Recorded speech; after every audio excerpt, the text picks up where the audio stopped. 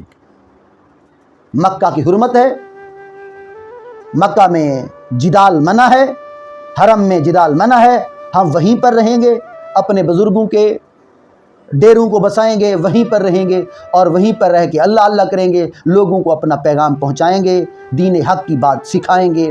ہم مدینہ چھوڑ کر مکہ میں روانہ ہوتے ہیں۔ امام عالی مقام نے جب یہ فیصلہ کر لیا، اور پھر 27 رجب کی رات تھی، یہ وہ رات تھی جس رات پیغمبر خدا سرکار دو عالم صلی اللہ علیہ وسلم مکہ سے پہلا، دوسرا، تیسرا، 7 آسمانوں سے آگے اللہ کے عرش پر معراج کے لیے گئے تھے۔ یہ 27 رجب کی رات تھی۔ آج نبی کا نواسہ اپنے معراج کی طرف روانہ ہونے والا ہے۔ امام عالی مقام سرکار دو عالم صلی اللہ علیہ وسلم کے روضے پر آتے ہیں۔ نانا، تجھے ظالموں نے مکہ چھڑوایا تھا، آج ظالم ہم سے مدینہ چھڑوا رہے ہیں۔ آقا، ہم مدینہ کو، تیرے مدینے کو ساری زندگی کے لیے چھوڑ رہے ہیں۔ نانا، ہم مدینہ کی حرمت پر آنچ نہیں آنے دیں گے۔ کبھی پوچھئے حاجیوں سے، جب مدینہ سے جدائی ہوتی ہے تو لوگ تڑپ رہے ہوتے ہیں، آنکھوں سے آنسو ہوتے ہیں۔ وہ تو آئے بھی چند دنوں کے لیے تھے۔ کوئی روتا ہے تو بھر آتی ہیں آنکھیں میری، میں سمجھتا ہوں مدینہ اسے یاد آتا ہے۔ چند دنوں کے لیے آنے والے مہمان مدینہ کو چھوڑتے ہیں تو رو رہے ہوتے ہیں۔ قربان نہ جائیے امام عالی مقام کے، پیدائش مدینہ میں، بچپنا مدینہ میں، اور لوگ مدینے میں صرف گنبد خضرا کو دیکھ کر آتے ہیں۔ امام عالی مقام تو وہ ہیں مکین گنبد خضرا کے کندھوں کے سوار ہیں، واللیل کی زلفوں کو مہارے بنانے والے امام عالی مقام، مدینہ الرسول میں کھیلنے والے امام آج مدینہ کو چھوڑ رہے ہیں، زاروں قطار نبی کی قبر انور پر رو رہے ہیں۔ اے نانا جان، مجھے یاد پڑتا ہے آپ نے مجھے بتایا تھا کہ اے امام، اے حسین، کربل کے میدان میں تو نے شہید ہو جانا ہے۔ نانا جان، اب وہ وعدہ وفا کرنے کا وقت آ گیا ہے۔ روتی آنکھوں کے ساتھ، تڑپتے دل کے ساتھ نبی کے مزار کو چھوڑا۔ اب اگلی منزل سیدہ کائنات فاطمہ الزہرا سلام اللہ علیہ کے مزار پر حاضری دیتے ہیں، اور قبر سے لپٹ کر امام زاروں قطار رونے لگتا ہے۔ اماں، آج مجھے وہ وقت یاد آ رہا ہے جب تو مجھ سے ناراض ہو گئی تھی کہ بیٹا حسین دیکھ، تیرے نانا نبیوں کے سردار ہیں، اور میں نے سنا ہے کل تیرے نانا نے سجدہ کیا، تو پیٹھ پر سوار ہو گیا، تیرے نانا تسبیح بڑھاتے گئے، سبحان ربی الاعلیٰ، سبحان ربی الاعلیٰ 3 بار پڑھا، 5 بار پڑھا، 7 بار پڑھا، 9 بار پڑھا، بڑھاتے گئے۔ اے حسین، تجھے پتہ ہے تیرے نانا نے 72 مرتبہ پڑھا ہے سبحان ربی الاعلیٰ۔ اماں، مجھے یاد ہے میں نے کہا تھا اس کا قرض اتاروں گا۔ اماں، اب میں وہ قرض اتارنے کے لیے مدینہ کو چھوڑ رہا ہوں، میرے لیے دعا کرنا۔ میرے نانا نے 72 تسبیح پڑھی تھی، میں ہر تسبیح کے بدلے ایک تیری گلشن کے پھول کو اس تسبیح پر نثار کرنے کے لیے جا رہا ہوں۔ اماں، میرے لیے دعا کرنا۔ امام قبر انور سے لپٹ کر رو رہے تھے۔ شہزادگان بنی ہاشم تڑپ تڑپ کر، بلک بلک کر رو رہے تھے۔ اس کنڈیشن میں، اس حالت میں امام نے قبر سیدہ زہرا کی کو چھوڑا، اور یہ قافلہ مدینہ سے روانہ ہو گیا اور مکہ میں پہنچ گیا۔ مکہ میں قیام ہوتا ہے، اور پھر 14 رمضان 17 جون 680 بروز بدھ مکہ المکرمہ میں امام نے ایک میٹنگ بلائی ہوئی ہے۔ سارے بنی ہاشم کے لوگ اکٹھے ہیں۔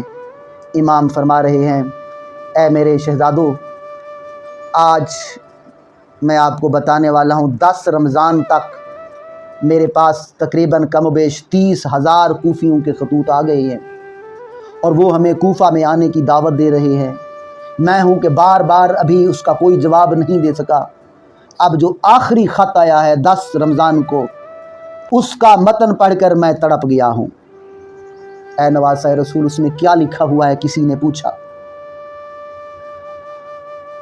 سید کائنات امام عالی مقام نے فرمایا، اس میں لکھا ہوا ہے، اے نواسہ رسول، ہم آپ کو بار بار بلا رہے ہیں، آپ ہمارے پاس نہیں آ رہے، ہم یزید کو خلافت کا مستحق نہیں مانتے، لیکن آپ بھی تو کوئی جواب نہیں دے رہے۔ اب اگر یزید نے ہم سے آ کر زبردستی بیعت لے لی اور ہم یزید کے تابع فرمان ہو گئے، کل قیامت کے دن اگر ہم سے سوال ہوا او کوفیو یزید حق پر نہیں تھا، اس کی بیعت کیوں کی؟